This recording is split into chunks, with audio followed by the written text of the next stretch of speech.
Akkam jirtan daawwattoota keenya kabajamoo Oromiyaa International Broadcasting irraa oduu qabannee isiniif dhiyaanneet jirra. Kan oduu isinitti himu an Muhammad Abdusalaami. Godina Horroo Guduruu Wallaggaa aanaa Amuruutti waraana mootummaan abbaan ilmaan torbaa obbo Waaqshuumsee Bayyanaa rasaasa mootummaatiin ajjeefamuun dhagahame. Baleen oduu kanaatiif Lillisaa Sabaa. Ajjechaan nama nagaa irratti raawwatu akkuma itti fufetti jira. Abbaan ilmaan torbaa waraana mootummaatiin aanaa Amaruutti ajjeesuun daandii irratti gatan. Godina Horroo Guduruu Wallaggaa aanaa Amaruu ganda warra beeraa waraanni PPP kan nageenya ummataa eeguu irratti ture dirqama isaa dagachuudhaan namoota nagayaa ajjeesaa jiraachuu jiraattoonni ni komatu. Akka warri keessa beekan ibsanitti guyyaa kaleessaa muddee 14 bara 2020 godina Horroo Guduruu Wallaggaatti gochaan gara jabeenyaa tokkoon alatti nama nagaaf Oromoo ta'uu qofaaf waraanni mootummaa nama nyaataa jiru qotee bulaa obbo Waaqshuumsee Bayyanaa jedhamu kan maatii horatee qe'ee fi qabeenya horatee ummata waliin jiraatu abbaa ijoollee torbaa kan ta'e guyyaa ummata daboo boqqolloo cabsaa waammatee osoo cabsaa jiranii fi obbo Waaqshumaan Bayyanaa abbaa dhimmaa yookaan abbaa daboo waan ta'eef gidduutti gara maatiitti deebi'ee haala mijjeessuuf deemaa osoo jiru rasaasa loltoota PPP'n itti dhukaasameen morma isaarra rukutamee dhahamee lubbuun wareegameeti jira. Obbo Waaqshuumee Bayyanaas daboo boqqolloo cabsaaf waammatee gara gaddaatti jijjiiramuun ilmaan isaa torba dhiisee qe'ee qabeenya koo osoo hin jenne waraana gara jabeeyyiin lubbuun isaa darbeeti jira. Godina Harargee Bahaa aanaa Jaarsoo keessatti maqaa ABO Shanee deeggartan jedhuun hidhaan akkumatti fufetti jira. Dabalattuu kana ammas Lalisaa Sabaa waan giddeeffate qaba. Godina Harargee Bahaa aanaa Jaarsoo keessatti hidhaan jumulaan akkuma itti fufetti jira. Gaafa guyyaa Deseembar 12 bara 2020 hidhaan maqaa ABO Shaneetiin sabboontoota Oromoo ukkaamsuu jabaatee itti fufeeti jira. Miseensa adda bilisummaa Oromoo aanaa Jaarsoo magaalaa Ahmad Imaam irraa humna poolisiitiin qabamuun waajjira poolisii magaalaa Ejersa Goorootti hidhamanii jiran. Miseensonni kanneen badii takkaan malee hidhamanii jiran keessaa warri maqaan nu bira gahe aanaa waajjira adda bilisummaa Oromoo ABO kan aanaa Jaarsoo magaalaa Ahmad Imaam Jaal Kadir Hamzaa fi nama maqaan isaa Magarsaa jedhamu miseensa koree hojii raawwachiiftuu waajjira magaalaa Ahmad Imaam kan ta'e sababa isaan miseensota ABO tan qofaaf waajjira poolisii magaalaa Ejersa Gooroo keessatti dararamaa hamaa irraan gahaa jiraachuu maddeen keenya amanamoon achirraa nuuf gabaasaniiti jiran. Ilmaan Oromoo kanneen quuqama sabaa qaban yeroo ammaa maqaa ABO Shaneetiin hidhamuun akka jiran goleelee Oromiyaa keessatti kumaatamoon lakkaa'amu. Bifuma kanaan qeerroo ammaaf maqaan isaa nu biran gahin tokko aanuma Jaarsoo magaalaa Aallee irraa qabanii waajjira poolisii magaalaa Ejersa Goorootti hidhaa keessatti dararamaati jira. Gama biraatiin aanuma Jaarsootti poolisiin aanaa Jaarsoo poolisiin naannoo Hararii waliin ta'uudhaan nama maqaan isaa Hamzaa Ibraahim jedhamu duraan jiraataa aanaa Jaarsoo kan ture garuu ajjechaa sirna nafxanyaatiin wallisaa Hacaaluu Hundeessaa irratti raawwate isaatu qeerroo aanaa Jaarsoo nurratti kakaase jechuun doorsisa adda addaa irraan gahuun turaniin booda sababa nageenya isaatiif gama magaalaa Hararitti eega baqatee booda ammas magaalaa Hararitti akka qabamuuf iddoo jireenya isaa meeshiin kan taatetti dhaqanii yeroo isa dhaban poolisiin aanaa Jaarsoo of booda deebi'uudhaan gama magaalaa Ejersa Gooroo haadha mana isaa Hamzaa Ibraahim kan taate aadde Ajaboo Abdallaa Ibroo haadha ilmaan shanii qabanii waajjira poolisii magaalaa Ejersa Goorootti hidhanii jiran. Aadde Ajaboo fi ilmaan isii sababa abbaan mana keetii Shaneedha hanga isa fidduu jechuudhaan ilmaan bilxiginnaa aanaa Jaarsoo addaan baasanii jiran. Sababa abbaan mana keetii Shaneedha hanga isa fidduu hidhuma kana jiraatta jechuudhaan haadhaa fi ilmoo bilxiginnaan aanaa Jaarsoo addaan baasaniiti jiru. Ilmaan Oromoo kanneen waajjira poolisii aanaa Jaarsoo keessatti dararamaa jiran kanneenii fi kan birootis sagalee akka nuuf taatan jechuudhaan maddi keenya dhaamsa isaanii gara sirraa dhaammataniiti jiran. Wallo aanaa Jillee Dhummuugaa keessatti lola Affaarii fi Oromoo jidduutti gaggeeffameen namoonni hedduun lolicha irratti dhawamuun dhagahame. Baleen oduu kanaatiif Daraartuu Shaamii waan qindeeffatte qabdi. Aanaa Jiilee Dhummugaa keessatti lola Affaarii fi Oromoo jidduutti taheen gaafa muddee 12 bara 2020 ganama eega Nuruu Sheeka Alijii wareegameen booda namni lama rukutamu akka YB'tti gabaasuun keenya ni yaadatama. Namoonni rukutaman kanneenis maqaan isaa Mahamuud Aangudee fi Said Umar yoo jaaman, Said Umar gaara gubbaa Affaar yeroo rukutamu, Mahammad Aangudee ammoo osoo Affaariin kallattiin dhukaasa walitti dhukaasaa jiranii poolisiin dhukaasa dhaabii kai yeroo jedhaniinitti Mahammad Aangudee waan dhukaasni itti dhukaa jiruuf ka'uu isa dhibee dhukaasa dhaabee achumaan yeroo riphee poolisoonni dhukaasa itti banuudhaan miila isaa irraa akka rukutan maddeen keenya nu biraan gahaniiti jiran. Wanni kun ammoo ammanti kun ammaan duraas aanaa Daawwee Harawaa keessatti bara 2019 tahee jira. Osoo Oromoo fi Affaariin dhukaasa walitti dhukaasaa jiranii Affaarii hanqee Oromoo dhufe dhiisuudhaan waraanni mootummaa Oromoo ka'aa jechuudhaan dirqisiisanii Oromoo yeroo lafaa gadhiisee makalaakkiyaan jidduu deemee Affaar Oromoo irratti gochaa gara jabummaa raawwatte. Ammas aanaa Jiilee Dhummugaa keessatti Mahammad Aangudee irratti qaamni mootummaa dhukaasa itti banuudhaan yakka guddaa seenaan boru ittiin isaan gaafatu irratti dalaganiiti jiran. Walumaa galatti yeroo ammaan tana lola Affaarii fi Oromoo jidduutti deemu jirutti makalaakkiyaan gama Affaarii dhaabbachuudhaan Oromoota Walloo irratti dararaa hamaa akka geessisaa jiran maddeen keenya OIB'tti himan. Majlisni Oromiyaa gaafa guyyaa 5 baatii 4 bara 2013 munshidoota Harargee baa wajjin marii bal'aa godheeti jira. Bal'ina oduu kanaatiif Bayaan Abdi Jaliil.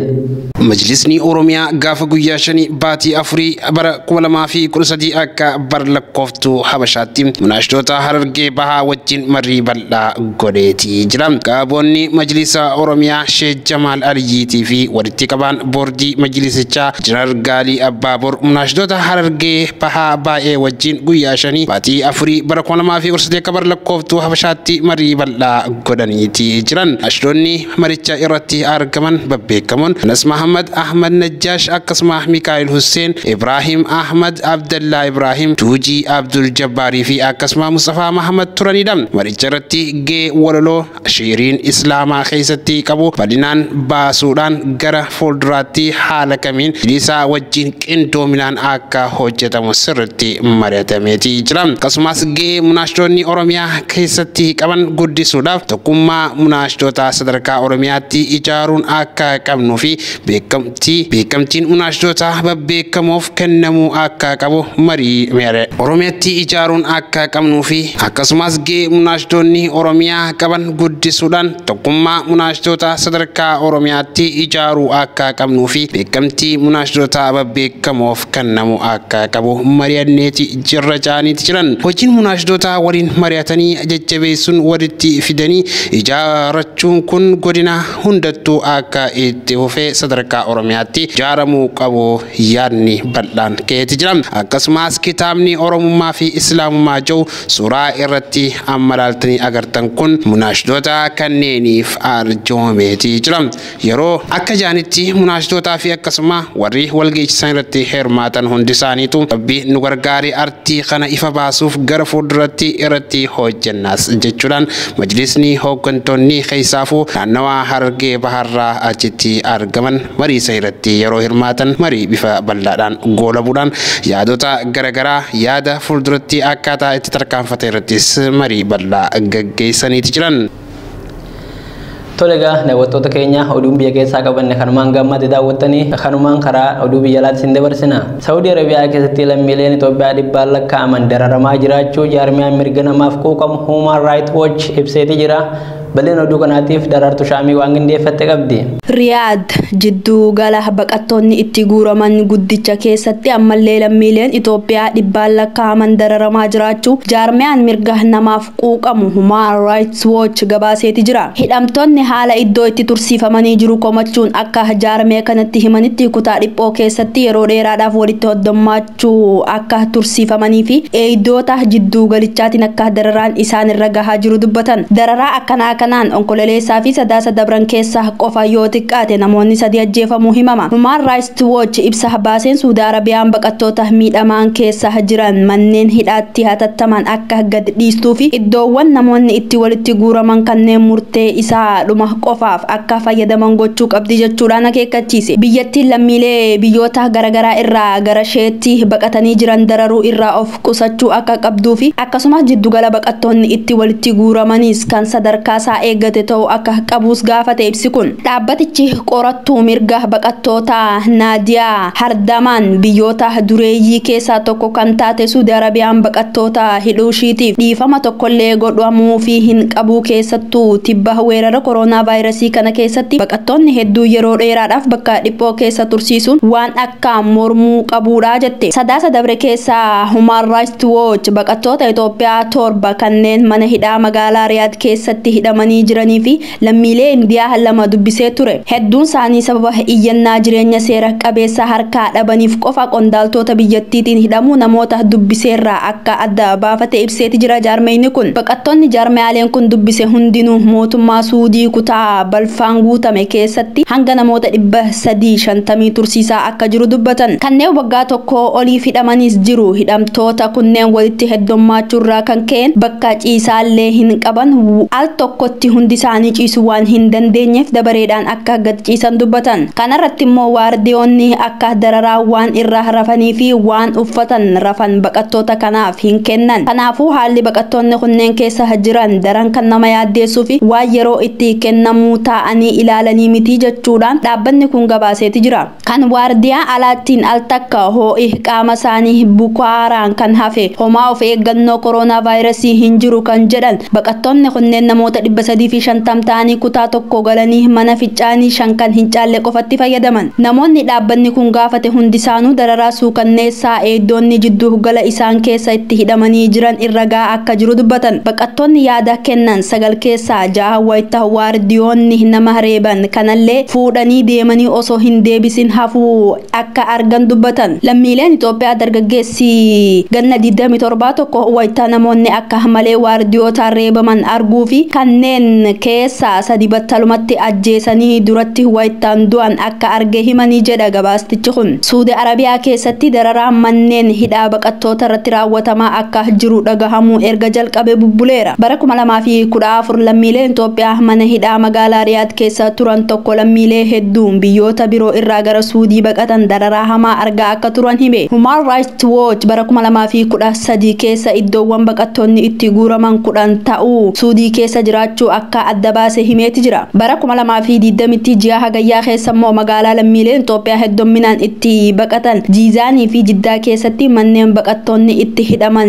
3 jiraachuu adda baasee jira. Akka gabaasaan onkololeessa dabre keessaa beetti lammiileen biyyattii alaa miliyoona 10 ta'an Suudii Arabiyaa keessatti dameewwan hojii garaagaraa keessatti hirmaachuun jiraatu. Biyyattii yeroo dhiyoo as duula baqattoota eeyyama jireenyaa seera qabeessa hin qabne gara biyya isaanii deebisuu gaggeessaa jirti. Hanga gara biyya deebisutti ammoo hiitee dararti. Bara 2017 fi bara 2019 jidduutti lammiileen Itoophiyaa 200,000 fi 60,000 ta'an gara Itoophiyaa deeffamanis akka ragaan dhaabbata baqattoota idila addunyaa AOM'n himetti. Haalli baqattoonni kunneen manneen hidhaa Suudi Arabiyaa keessatti dararaa argaa jiran daran isaan yaaddeessuu kan ibse. Human Rights Watch biyyattii qabbaneessa baqattoota seera idila addunyaa kabajuu qabdi jechuudhaan dubbata. Suudiin lammiilee biyyoota garaagaraa sababa isaan ittiin baqataniif dararuu isheetiin waliigaltee dhala namaa dararaa jalaa baraaruu kan dhaabbata biyyoota gamtoomanii mirkaneessee faalleessaa jirti jechuudhaan jaarmeyni kun dhumarrattis ibsa kaaseeti jira. Mootummaan federaalaa Soomaaliyaa hariiroo dippiloomaasii biyya ollaa Keeniyaa waliin qabdu adda kutuun beeksisteeti jira. Balan oduu kana akka taanutu si biraan geenya. Mootummaan federaalaa Soomaaliyaa hariiroo dippiloomaasii biyya ollaa Keeniyaa waliin qabdu addaan kutuu beeksiste. Mootummaan Soomaaliyaa dippiloomaatota ishee Naayiroobii jiran mara biyyatti kan waamte yoo ta'u, dippiloomaatonni Keeniyaa Moqaadishoo jiranis guyyoota 7 keessatti gadhiisanii akka bahan gaafatteetti. Murteen kun wiixata kaleessaa pirezidaantiin Soomaalilaand Musee Bihii Abdii gara Naayiroobii imaluun pirezidaantii Keeniyaa Uhuruu Keeniyaataa waliin wal arganiiru. Soomaalilaand biyya walabaa jettee ofiin of labsitee yoo taatu, mootummaan giddu giddugoleessaa Soomaaliyaa jiru garuu Somaalilaand qaama Soomaaliyaati jaa. Hariiroon dippiloomaasii kun adda cituu kan beeksisan ministeera odeeffannoo Soomaaliyaa Usmaan Abuubakar Duubee walabummaa biyya seeraa idil addunyaan kennamee fi gaafatama biyyummaa ishee eeggachuuf heerri biyyaa kaa'e guutuu akkasumas tokkummaa fi tasgabbii tiksuu bu'uura godhachuun mootummaa Soomaaliyaa hariiroo dippiloomaasii Keeniyaa waliin qabdu adda kutuuf murteesseera jedhan Usmaan Abuubakar. Soomaaliyaa murtee kana kan murteessite koomii Keeniyaa irraa qabdu durataa IGAD kan ta'an ministeera muummee Suudaan Abdallaa Hamdookitti xalayaa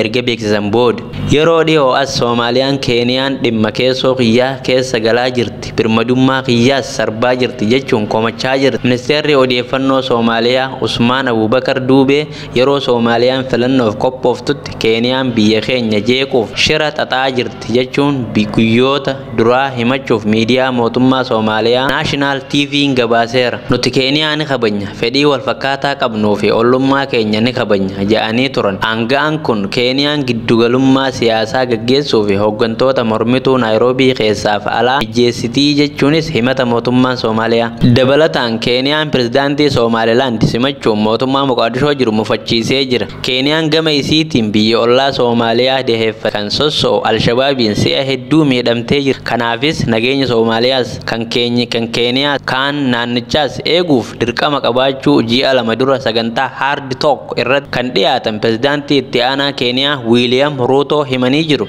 Soomaaliyaa keessa nageenya akka jiraatu hojjechuurraa dhimma akka qabanii fi biyyoota kaan waliin ta'uun gaaddisa AMISOM jalatti Soomaaliyaa keessatti nageenya mirkaneessuuf akka hojjechaa jiranillee himan. Ruutoon waldhibdeen biyyoota lamaanii kan ganna hedduu lakkoofse yoo ta'u ka'umsi isaa abbummaa qaama bishaanii kan garba Indiyaan qarqara daangaa biyyoota lamaanii irratti argamuuti. Qaamni bishaanii kuufama boba'aa ol'aanaa qaba jedhamu kana biyyoonni lamaanuu kan kooti jechuun wal mormaa jiran hanga ammaatti. Namtichi lammii Jaappaan karaa tiwutariin namoota 9 ajjeese du'aan adabamuun dhaga'ame. Bal'ina oduu kanaaf ammaas Bayaan Abduu Jaliil waan qindeeffate qaba. Ilmi namaa yeroo ittiin walajjeesu meeshaalee garagaraatiin walajjeesuudhaan beekama. Yeroo karaalee garagaraatiin gochaa suukanneessaa warratti hojjetu meeshaalee garagaraa fayyadamuun kan lubbuu itti waliin baasuudha. Garuu oduun ammaan tanaa gara biyya Jaappaan kanaa as qalala'u jettee oduu ajaa'ibaati. Namicha karaa tiwutariitiin namoota 9 ajjeese du'aan adabame jettuutu dhaga'ame. Kunis dubbii raajii addaati. Waanuma ajaa'ibaati. Gochasaa kanaaf maqaan tiwutar kiilar jawu kan kennameef mi Jaappaan Takaahiroo Sharishirii bara 2017 ture kan to'annoo jala oole. Namni kun onkololeessaa darbe keessaa himannaa irratti dhiyaate hunduu sirrii ta'uu amaneeti jira. Kanneen harka isaatti du'an hedduun isaanii dubartoota waan ajaa'ibaati. Dhimmi karaa intarneetii namoota hedduu ajjeesu kun akkamitti raawwate kan jawu falmiidha uumeeti jira. Dargaggeessi umrii waggaa 30 kun tiwutara fayyadamuun dubartoota jiruun itti haadhoyte barbaadee afeerraa godhaafi kanneen jiru jibban akkasaan karaa nagayaan kanneen jiru jibban akka isaan karaa nagayaatiin qotanii nan gargaara jechuun afeera. Inumaa akka waliin du'uufaa itti himee waadaa galaaf. Kanaan namoota 9 galaafachuun poolisiin ibseeti jira. Ajjechaan kun kan barame bara 2017 wayitaa poolisiin mana namaa kanatti reeffa nama argee ture. Abukaatoon nama kana adabbiinsaa akka hir'atuuf gaafatanii turan. Sababiin isaa namoonni kanneen fedhiidhaan ajjeefaman waan ta'eef. Dargaggeessi kun garuu yaada abukaatoo isaa kana kuffisuun namoonni kunniin hundumaa fedhii isaanii malee ajjeesee jechuun yakka ittiin himatame hunda amaneetii jira. Maddi oduu kana BBCdha. USA michuu ishee naatoo keessa waliin turan Turkiirra kan qoqqobbii keesseef biyyattiin misaayilota ittisa biyyaaf oolan Raashiyaa irraa bara darbee argatte argisiisuu wayita eegaltetti. Bal'ina oduu kanaa ammaas akka ta'an simbiraan geenya. USA michuushee NATO keessa waliin jiran tarkiirra qoqqobbii kan keesse biyyattiin misaayiloota ittisa biyyaaf oolan kan Raashiyaa irraa bara darbe argatte agarsiisuu wayita eegalteedha. Misaayilii dachiirraa gara qilleensaatti furgugiifamu S-400 teknoolojii NATO waliin kan waliin simannee fi qindoomina biyyoota Yuuroo Atlaantikiif daran sodaachisaa akka jettee himte. Qoqqobbii wiixata kaleessaa mootummaa USA ibsame damee meeshaalee waraanaa Tarkii irratti kan xiyyeeffateedha. Haa ta'u malee Tarkiin fi USA'n kan Turkii fi Raashiyaan wal mormaniiru. Wayita Tarkiin misaa'ila Raashiyaa irraa argattetti USA'n ammoo biyyoota sagantaa itti fayyadama xiyyaara waraanaa F-35 keessaa baasteetti. Ministeerri dhimma alaa USA Mike Pompeoon akka jedhanitti misaa'illi Tarkiin Raashiyaa irraa bitte S-400 NATO yaaddoodhaa jedhan. Raashiyaan akka damee waraanaa to'attu akkasumas galii akka irraa argattu waan gargaaruuf biyyattiin akka irraa of qusattu yeroo garaagaraatti itti himaa turree jedhan. Tarkiin michuu USA yeroo dheeraa kan jedhan qondaalli kun biyyattiin hatattamaan dhimma misaa'ila Raashiyaa keessaa ba'uun rakkoo jiru furamuu qabaa jedhan. Qoqqobbii USA Tarkiirra keessa kun adda durummaan pirezidaantii indaastirii meeshaalee waraana Tarkii Ismaa'il Daamirii fi hojjettoota biroo sadii kan ilaallatudha jedhan. Qoqqobbii kanaan eeyyamii alargii Tarkii haqameera. Qabeenyi kamuu kan to'annoo USA jala jirus irraa fudhatamaa jira. Ministeerri dhimma alaa Tarkii dhimmicha karaa mariitiin furuudha malee akkaataa tarkaanfii USA fudhatteen hin ta'uu jedhan. Kanaafuu USA'n tarkaanfii ariifatte keessaa seentee irra deebiin ilaaluu qabdi jechuun akeekkachiisanii jiran. Tarkiin erga USA misaa'ila itti gurguruu didde booda kan Raashiyaa akka bitattee fi akkasumas ammoo isii qofa osoo hin taane miseensi NATO hedduun Giriis misaa'ila S-400 qabaachuu himtu. Sun rakkoo ta'uu dhabee kiyya rakkoo ta'uu hanqina USA bira jiruudha jedhanii dubbatan. USF michuu yeroo dheeraa fi bakka tarsiimaawaa kan taate Turkiin misaa'iloota miseensota NATO keessa waraana jabaa qabaachuun lammaffaarra jira.